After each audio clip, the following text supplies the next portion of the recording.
एक समय की बात है, एक घना जंगल था जो अपने भयानक रहस्यों के लिए जाना जाता था। जंगल के बीचों बीच एक पुरानी और टूटी फूटी हवेली खड़ी थी। गांव के लोग कहते थे कि इस हवेली में एक चुड़ैल की आत्मा रहती है जो रात में हंसती है।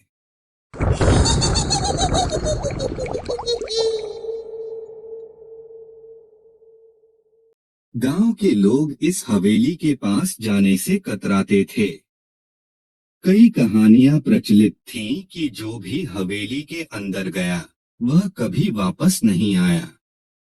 लेकिन कुछ युवा और जिज्ञासु दोस्तों का समूह इन कहानियों पर विश्वास नहीं करता था।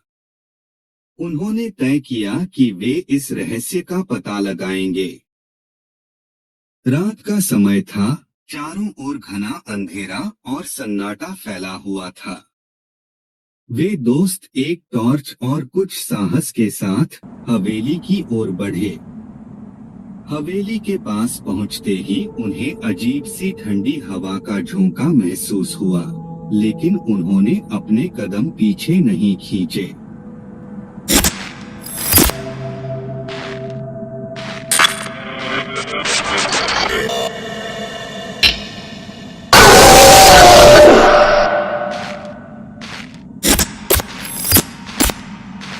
हवेली के दरवाजे पर पहुंचते ही उन्होंने दरवाजा खोला, जो चीखते हुए खुला।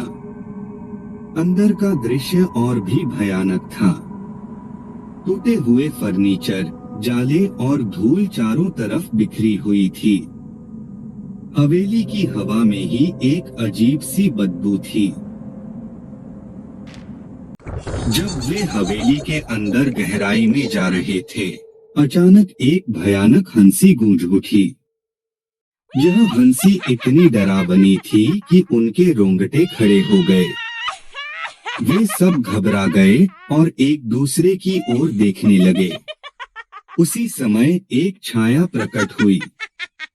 यह वही चुड़ैल थी जो अब भी रात में हंसती थी।